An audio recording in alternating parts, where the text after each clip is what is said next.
Radio Transmundial presenta Los grandes temas.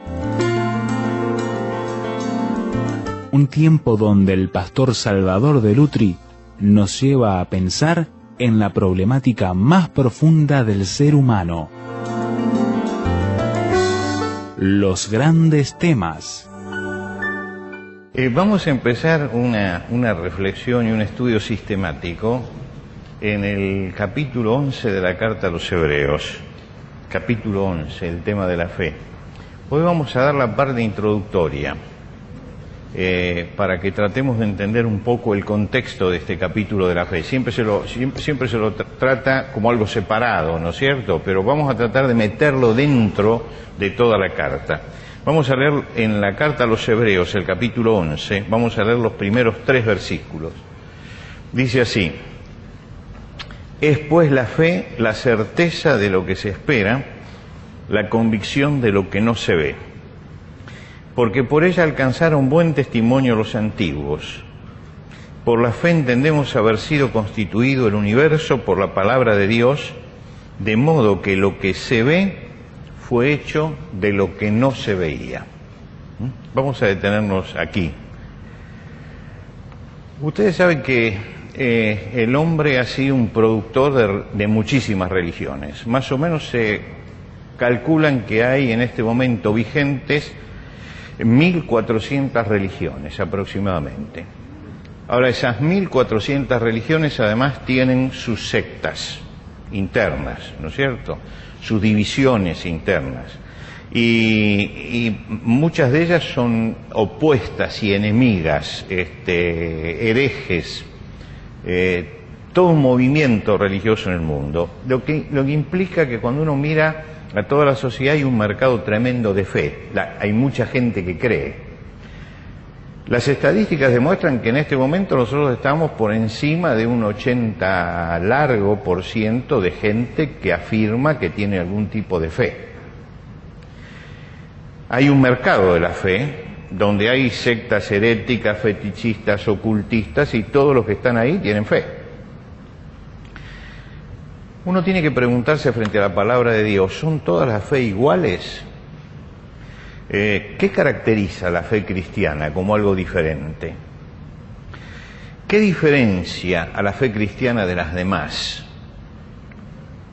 ¿Cuál es la característica saliente de la fe?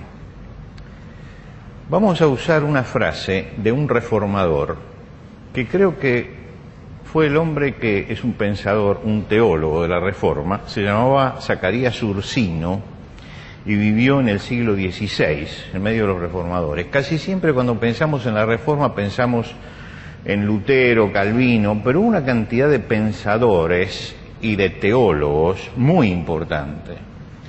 Y él dio una definición de la fe muy interesante y que se sigue usando hasta el día de hoy. Fíjense que estamos hablando del siglo XVI y estamos en el siglo XXI. 500 años después esta definición todavía es una definición que se le da muchísima vigencia como definición de qué es la fe cristiana. Él fue un profesor de teología y describió la fe personal. Vamos a mirar un poco y vamos a tratar de penetrar en el pensamiento de él, mencionando qué es la fe. Este Zacarías Ursino, realmente él no se llamaba Ursino, era alemán de origen, pero lo cambió por un nombre latino. Se puso Ursino, que viene de oso. La palabra urso viene de oso, ¿no?, en latín. Él dice: la verdadera fe, hay que leerla con detenimiento, creada por mí en el Espíritu Santo por medio del Evangelio. Acá ya diferencia la fe de todas las otras fe, porque está subrayando algo que dice Pablo a los romanos: la fe viene por el oír y el oír por la palabra de Dios. Lo que quiere decir que no es la fe de yo creo, sino es la fe que se basa, que es una obra del Espíritu Santo que viene por la palabra. Es decir, la fe se produce por el contacto entre el Espíritu Santo y la palabra que llega a la persona. Ahora dice: creada en mí por el Espíritu Santo por medio del Evangelio, no es solamente un firme conocimiento y convicción de que todo lo que dice, de todo lo que Dios revela en su palabra es cierto. No es solamente eso. Yo puedo decir, sí, yo creo que todo lo que dice Dios en su palabra es cierto, pero esto no ser la fe, fíjense el título, la verdadera fe, sino también una certeza profundamente enraizada de que no solamente a otro, sino también a mí me han sido perdonados los pecados, que he sido reconciliado por siempre con Dios, que se me ha concedido la salvación, y estos son dones de pura gracia obtenidos por nosotros por Cristo. Ustedes se dan cuenta de lo que está tratando de subrayar, que no es que yo tome la Biblia y diga, esta es la palabra de Dios, yo creo todo lo que está escrito, sino que la fe tiene que ser algo que me afecte personalmente y que yo tenga la convicción de que tengo una relación con Dios por medio de su palabra, pero tengo una relación con Dios, y que en esa relación con Dios, no solamente al otro, sino a mí, y acá es donde él hace un énfasis muy importante en la frase, es un asunto personal la fe, yo tengo la convicción personal de que no solamente a otro, sino también a mí, me han sido perdonados los pecados, que he sido reconciliado por siempre con Dios, que se me ha concedido la salvación y que estos son dones que recibo de pura gracia por medio de Jesucristo. Creo que es una de las definiciones más serias de la fe cristiana, que la diferencia de todas las demás, porque está hablando de que se necesita la palabra de Dios, se necesita la acción del Espíritu Santo trabajando por la palabra, y esto es lo que crea la fe cristiana, que no es salir y decir yo creo que esto es Dios, yo creo que esto es Dios, no, es algo que es la obra del Espíritu Santo en nosotros. En la carta a los Romanos dice justamente eso, la fe viene por el oír y el oír por la palabra de Dios. Por tanto, cuando hablamos de fe, no nos referimos a cualquier fe. Y cuando acá el autor de Hebreos habla de fe, no se está refiriendo a todo eso que la gente dice yo creo. Está hablando de lo que surge, de la fe que surge por medio del Espíritu Santo, escuchando la palabra de Dios. La fe fue fundamental en el mensaje no solamente de los apóstoles, sino también del Señor Jesucristo. El Señor Jesucristo, cuando comienza su ministerio, nos dice Marcos, que comienza con estas palabras: el tiempo se ha cumplido y el reino de los cielos se ha acercado, arrepentíos y creed al Evangelio. Creer, está diciendo, es un mensaje de fe. Hebreos 11 es el gran capítulo de la fe.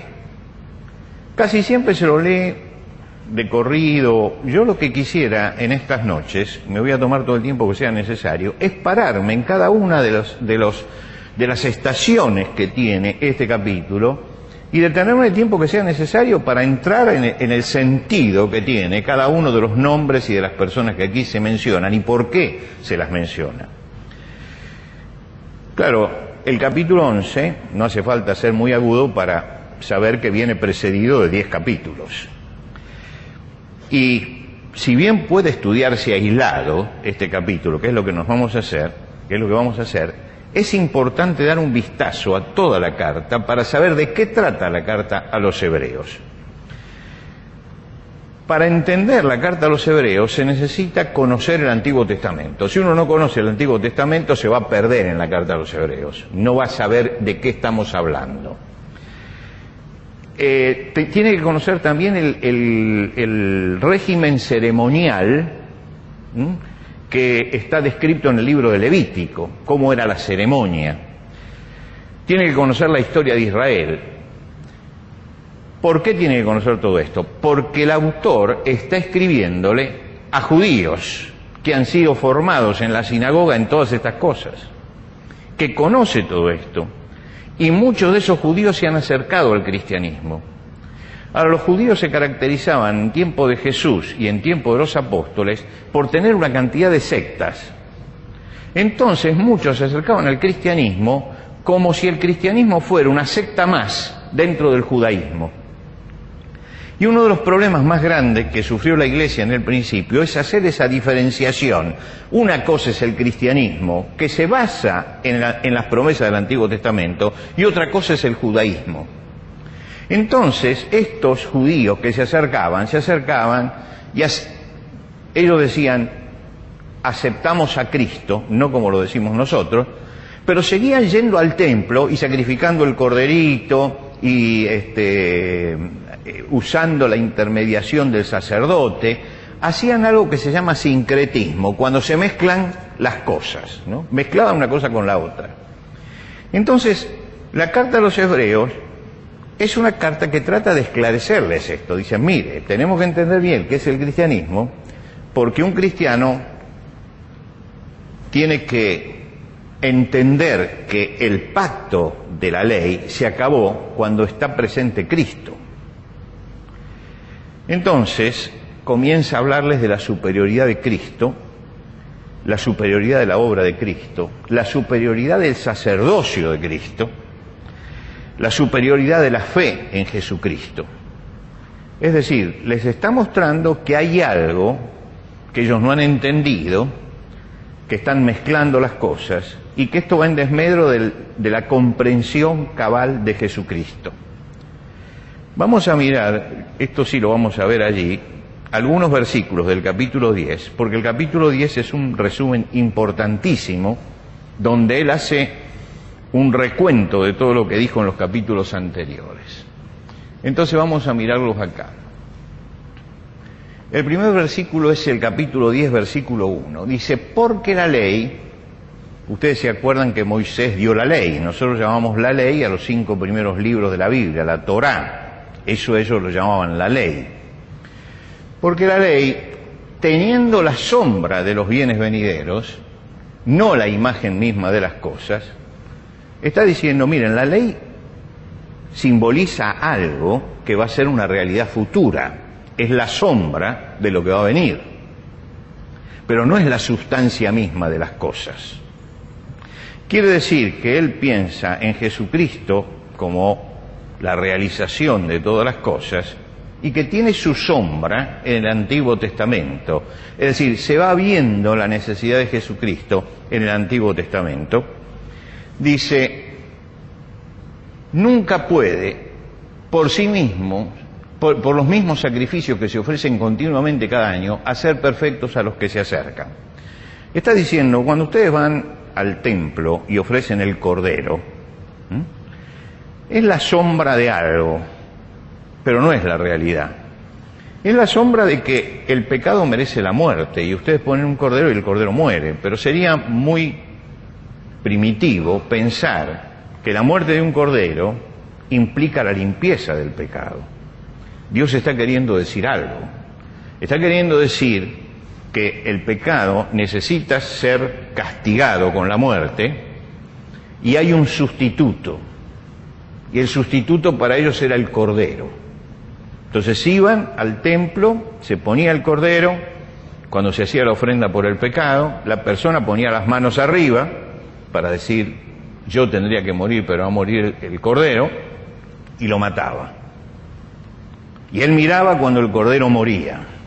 Y esto significaba que él tenía que estar en su lugar, pero lo había reemplazado el cordero. Ahora acá dice, miren, no podemos pensar que es el cordero el que me libra del pecado. Es una sombra de lo que había de venir. Cuando viene Cristo, es el Cordero de Dios que quita el pecado del mundo. Entonces, cuando viene Cristo, lo que era una sombra, ya se transforma en otra cosa. Ya el sacrificio está hecho. Ahora, si Cristo viene y el sacrificio está hecho, y ustedes dicen, yo soy cristiano, no pueden después ir a llevar al Cordero y ofrecer el Cordero, porque están predicando lo contrario de lo que está enseñando Jesucristo.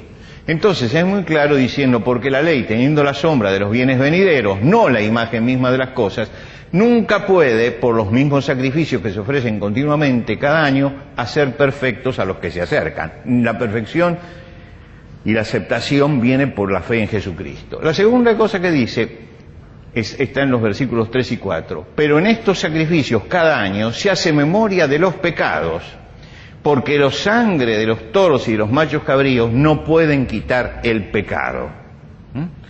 Quiere decir que ellos, por la fe, ponían el cordero y creían en que Dios iba a redimirlos, pero el precio lo va a pagar después Jesucristo. El precio lo va a pagar Jesucristo. Entonces, en esa doble función que cumple Jesucristo, se cumple todo lo que era el ritual del Antiguo Testamento. Los sacrificios que se hacían en la ley son figuras que ilustran el pecado. La sangre de los animales no redime, ilustra que en alguna forma Dios va a redimir por medio de la sangre y de la entrega de la vida, y es la sombra de lo que había de venir. Quiere decir, fue preparando el corazón de los hombres para entender que se necesitaba otra cosa. Por eso la primera frase de Juan el Bautista cuando señala a Cristo es: he aquí el Cordero de Dios que quita el pecado del mundo.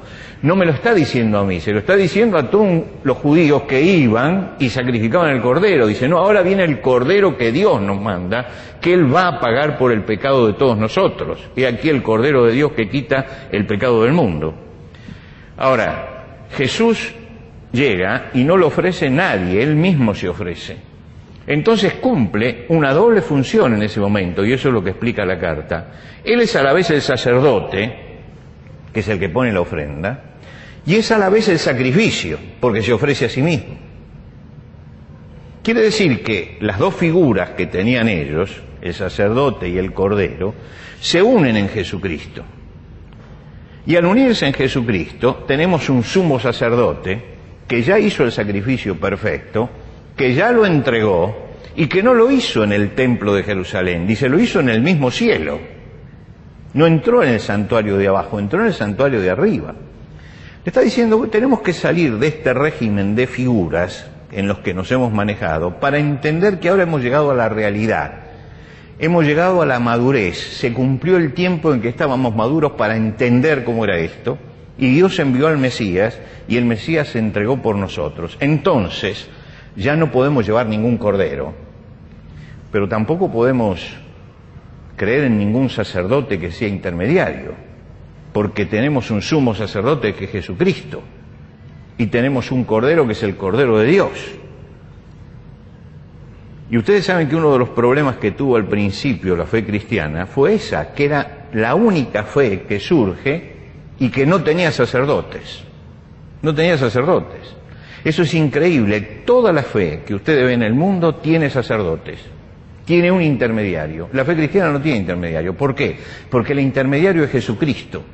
Él es el mediador entre Dios y los hombres. Y usted no va a encontrar sacerdotes en la iglesia, en el sacerdote al estilo antiguo, en la iglesia, si no hay pastores, como usted los quiera llamar, tiene tres nombres que designan a la misma persona, que son pastores, obispos y ancianos. Los tres, si ustedes hacen un estudio de estas tres palabras, los tres designan a la misma persona, que los guía, pero no son los intermediarios. El pastor no es el intermediario es Jesucristo. Y tiene una afirmación, dice, y ciertamente todo sacerdote está día tras día ministrando y ofreciendo muchas veces los mismos sacrificios que nunca pueden quitar el pecado. Pero Cristo, habiendo ofrecido una vez para siempre un solo sacrificio por los pecados, se ha sentado a la diestra de Dios, porque con una sola ofrenda hizo perfectos para siempre a los santificados. Diciendo, acá se terminó el régimen antiguo. Entonces no mezclen las dos cosas, a eso va. Y lo más tremendo es algo que dice en el capítulo 8, fíjense esto. Así que, está hablando de Cristo, si estuviese sobre la tierra, ni siquiera sería sacerdote, habiendo aún sacerdotes que presentan las ofrendas según la ley, los cuales sirven a lo que es figura y sombra de las cosas celestiales. Esto es lapidario, ¿no? Dice, ni él sería sacerdote. No podría, ¿por qué? Porque ya lo hizo, ya cumplió, y estando el sacrificio perfecto, la intermediación perfecta y el Cordero de Dios, entonces ya este régimen de sacerdotes y sacrificios pasó a la historia. Imagínense que todos estos capítulos anteriores, es para derribar un concepto que estaba muy metido en el corazón de los judíos, que había que llevar el sacrificio y había que ponerlo y el sacerdote era intermediario. Y acá le está diciendo, no hay más intermediario, Jesucristo ya lo hizo, entró en el santuario, les va a decir, no entró en el santuario hecho de manos, sino en el mismo cielo, porque está en la presencia de Dios. Y llevó el sacrificio no de un cordero, sino el sacrificio de sí mismo. Es decir, pone las cosas en su lugar.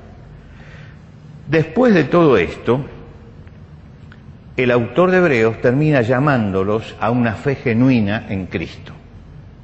Termina diciendo, miren, que no se van a salvar porque ustedes miren hacia Cristo, sino lo que necesitan es una fe genuina.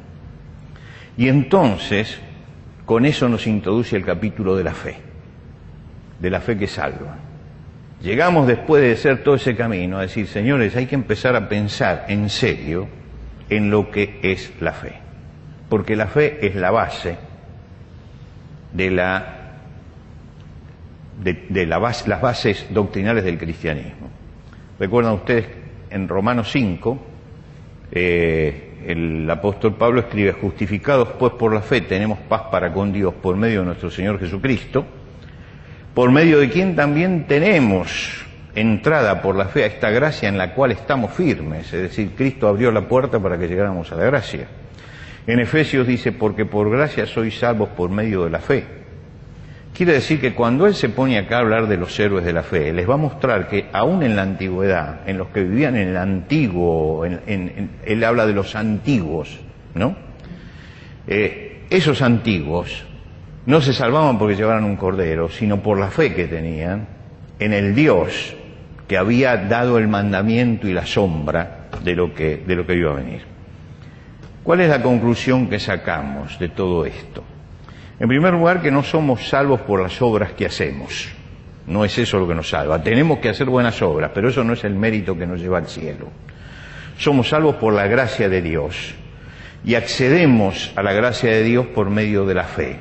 De una fe que la produce el Espíritu Santo en nosotros cuando escuchamos la palabra de Dios. Y eso nos trae paz con Dios y tenemos esperanza para la eternidad. Dicho esto, que sería la introducción al libro, el autor de Hebreos comienza diciendo, es pues la fe la certeza de lo que se espera, la convicción de lo que no se ve. La fe es lo que nos pone en contacto con las cosas que están más allá de lo que pueden captar nuestros sentidos y nuestro razonamiento. Yo puedo razonar muchas cosas, ¿no? Y mis sentidos me pueden dar una serie de informaciones. Pero los sentidos tienen un espectro limitado de información. No veo todas las cosas, ni puedo contemplar todas las cosas. Dios le dio al hombre 5 redes, que son los sentidos, para que capten la realidad del mundo. Pero hay realidades que se escapan y que no se pueden captar por los sentidos, que van más allá. Y por el otro lado, a veces razonando, queremos llegar a descubrir ciertas cosas. Y el hombre puede razonar y descubrir muchas cosas materiales. Los últimos planetas que se descubrieron, lo descubrió antes el astrónomo sacando sus cálculos y dijo, para mantener el equilibrio en tal lugar tiene que haber un cuerpo celeste de esta dimensión, de este peso, que está girando a tal velocidad, por favor, pongan el telescopio que tiene que estar por allí, porque si no, no se sostendría las fuerzas del universo. Y efectivamente, lo pusieron porque la lógica del mundo, eso todavía la podemos razonar. Pero hay cosas que están más allá de la razón. Y acá en la definición que se da de la fe, se señalan en las 2 primeras frases, se señalan 2 cosas distintas. La primera frase dice, es pues la fe la certeza de lo que se espera. Apunta hacia el futuro, lo que está por venir, lo que nos espera, lo que no sabemos, porque estamos dentro del tiempo, y como estamos dentro del tiempo yo no puedo decir qué es lo que va a suceder mañana. No puedo decir. No puedo decir si voy a estar vivo o no voy a estar vivo mañana. No puedo decir qué va a pasar dentro de 2 meses o de un año. porque estamos dentro del tiempo. Dice, bueno, la fe es lo que me da certeza de lo que va a venir, de la esperanza que tenemos. Y la segunda frase apunta a lo invisible. Es pues la fe la convicción de lo que no se ve. Es decir, el mundo espiritual que nos rodea, nosotros no lo percibimos, pero existe, y la fe es el que nos dice que existe algo que va más allá de lo que puede captar los sentidos y la razón. Y el resumen está en el versículo 3. Por la fe entendemos haber sido constituido el universo por la palabra de Dios, de modo que lo que se ve fue hecho de lo que no se veía. Es decir, que el mundo invisible, que es el mundo espiritual de Dios, fue primero. Y que Dios es el que genera el mundo visible que viene después. Y yo por la fe entiendo esto, de que Dios es el que generó. Bueno, este versículo trajo muchísimos problemas en el futuro, hasta que en el siglo XX apareció Einstein. Y Einstein demostró que se podía convertir la energía en materia y la materia en energía. Lo que quiere decir que de lo inmaterial se puede llegar a lo material. Dios es el que crea entonces la materia y todas las cosas. Uno de los grandes problemas que tienen los ateos, eso lo dice Sartre en uno de sus libros, el problema es que algo exista y no que no exista nada. Porque el solo hecho de que algo esté presente me está abriendo el misterio de que alguien tiene que haberlo puesto allí. Y él dice, el gran problema es que hay cosas que existen. Es decir, si ustedes llegan a este lugar y ven este púlpito, acá, no podemos decir, esto se hizo de la nada, apareció de la nada. No, alguien lo tuvo que hacer, alguien lo tuvo que poner. Y el gran misterio de los ateos es ese, que no pueden explicarse por qué existen las cosas. En la base de todo esto está justamente la presencia de Dios. Si yo lo saco a Dios, ya no sé por qué existen las cosas. ¿Quién las puso allí? Entonces, nuestro profesor de física nos decía, cuando llegamos a la materia, las leyes de Lavoisier, ¿se acuerdan las leyes de Lavoisier? No sé, ahora no estudian nada, así que Lavoisier no deben saber alguno nuevo, los más chicos no saben ni quién era Lavoisier. Nos decían, la materia es eterna. ¿Qué quiere decir la materia es eterna? ¿Usted se da cuenta que ahí, yo me acuerdo que le dije a la profesora, pero eso es un concepto espiritual decir que es eterna. No puede ser eterna, de algún lado tiene que haber salido. Porque algo no puede haber existido siempre y siempre existe si no salió de algo. Entonces, está diciéndome la ciencia que hay cosas que no la puedo explicar. Y que es por qué están las cosas allí, por qué existe la vida, por qué existe la vida organizada. Y este versículo sencillamente no entra en la discusión. Dice, miren, lo que se ve fue hecho de lo que no se veía. Por lo tanto, el mundo que no se ve es más importante que el que se ve, porque es el que lo creó. Y el Dios que no se ve es el Dios de todo poder. Perdón, ¿me siguen hasta ahora?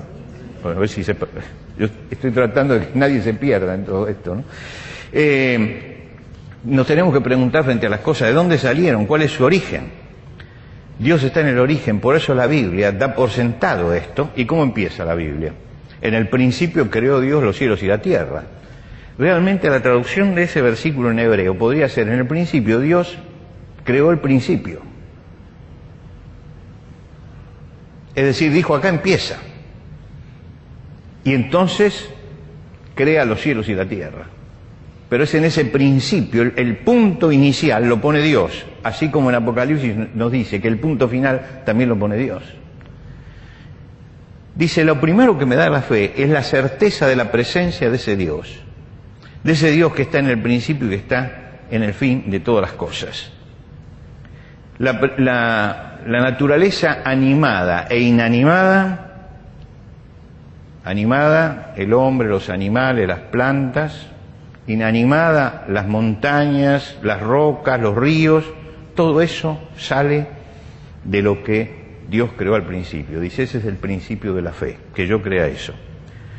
Y en esto se diferencia de la credulidad. La fe tiene consistencia. ¿Por qué digo la fe tiene consistencia? Porque cuando comienza dice, es pues la fe la certeza de lo que se espera, la demostración de lo que no se ve. La demostración, la palabra demostración en griego se puede traducir por sustancia, la consistencia de lo que no se ve. ¿Por qué es consistente lo que no se ve? Porque si yo no creo en eso, no puedo explicar el mundo. Por lo tanto, la fe cristiana es consistente, es una respuesta a la realidad y es una explicación a la realidad, que hay una mente que hizo todas las cosas. Entonces, está diciendo, la fe tiene un volumen, tiene una sustancia, tiene un peso, tiene una importancia, la fe cristiana, que no la tiene la mera credulidad.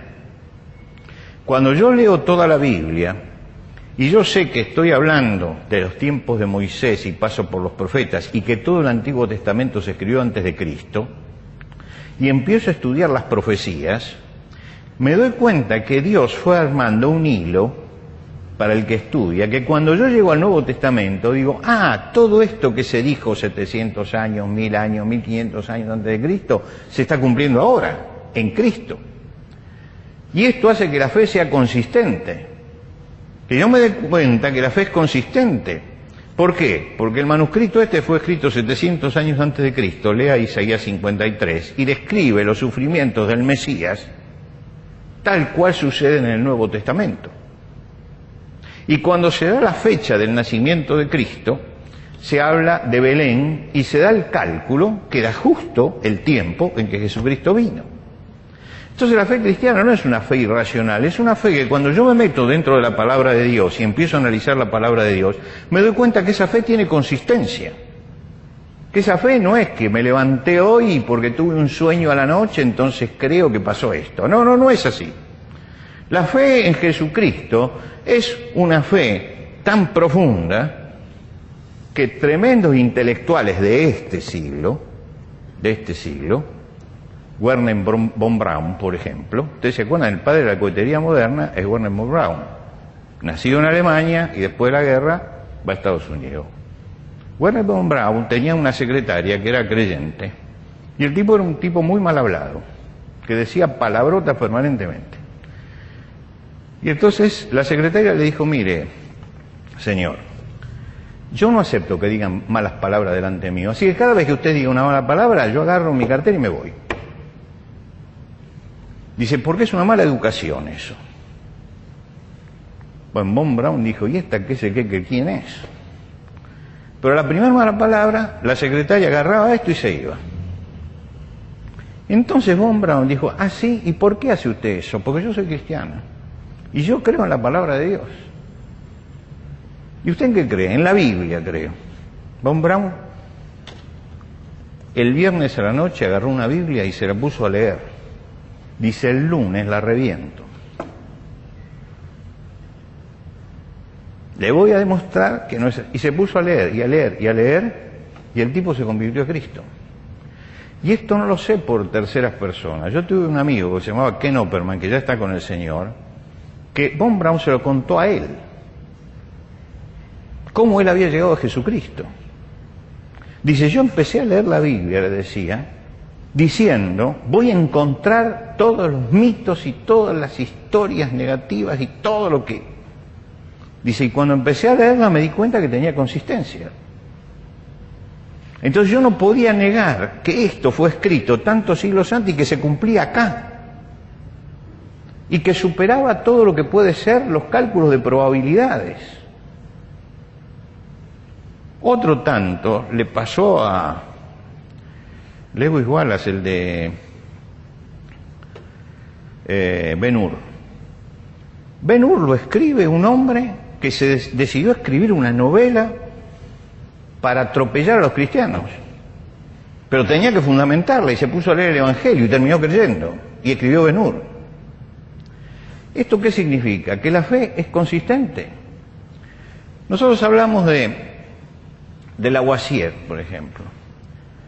Y hablamos de Newton, la manzana de Newton, y decimos, estos son los padres de la física. Newton tiene 11 libros que todavía no han sido publicados, están los originales guardados, que son estudios de la Biblia, porque estudiaba la Biblia Newton. Era un lector de la Biblia y que la miraba como científico. René Descartes, Cartesio, era un hombre creyente, creía. Y es el hombre que es en la filosofía el que crea el racionalismo. Y sin embargo era un hombre que creía.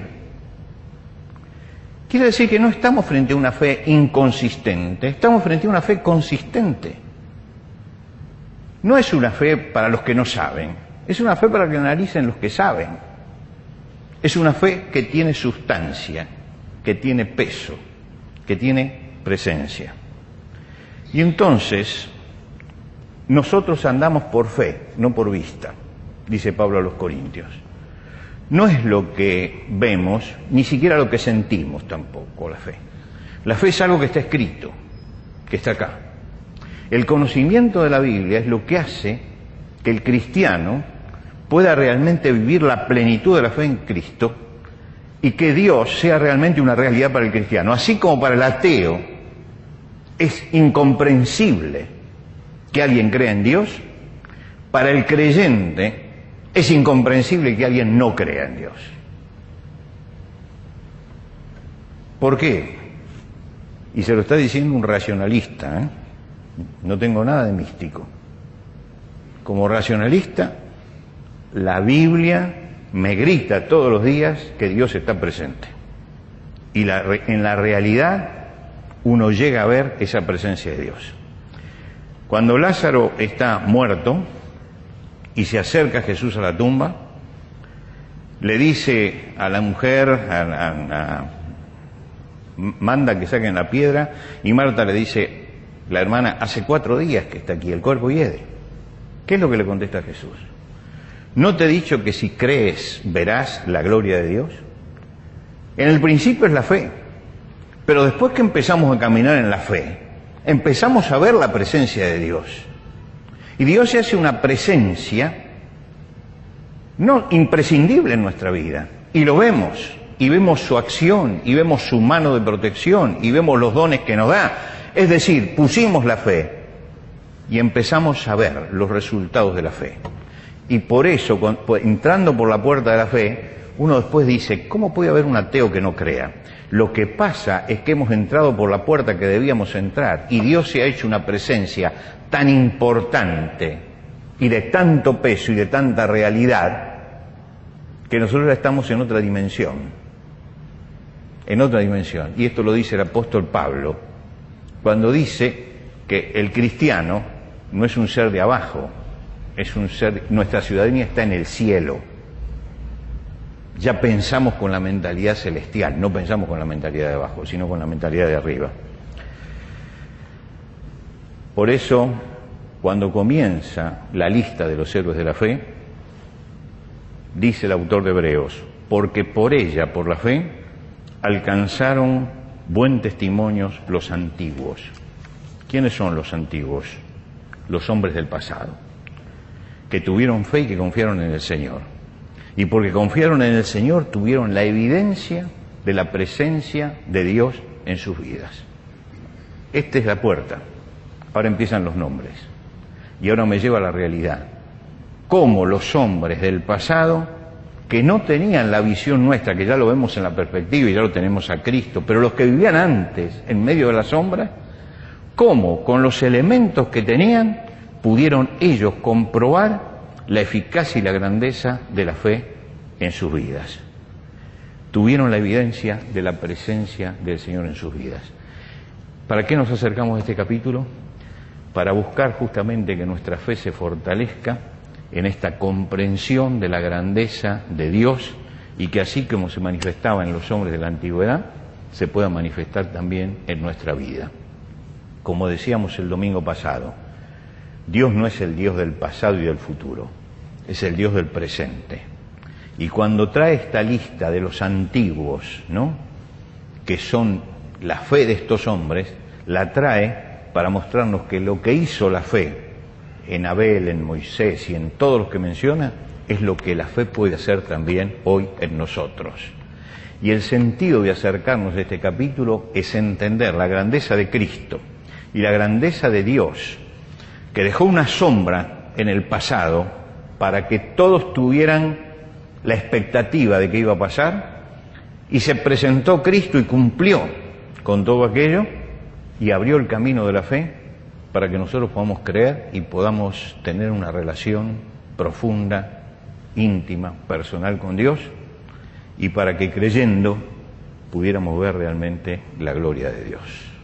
Señor, queremos darte gracias en esta noche por la palabra tuya y por lo que la palabra significa para nosotros cuando es aplicada por el Espíritu Santo y se despierta en nosotros la fe.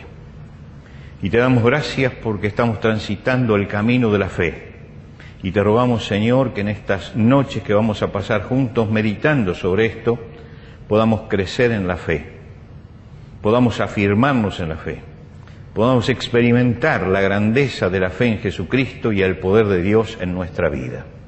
Ayúdanos, Señor, para que cada miércoles a la noche, cuando nos reunamos y abramos tu palabra, podamos salir enriquecidos, buscando realmente que la gloria de Dios se manifieste en nuestra vida. Recibe, Señor, nuestro agradecimiento y nuestra adoración, en el nombre de Cristo Jesús. Amén.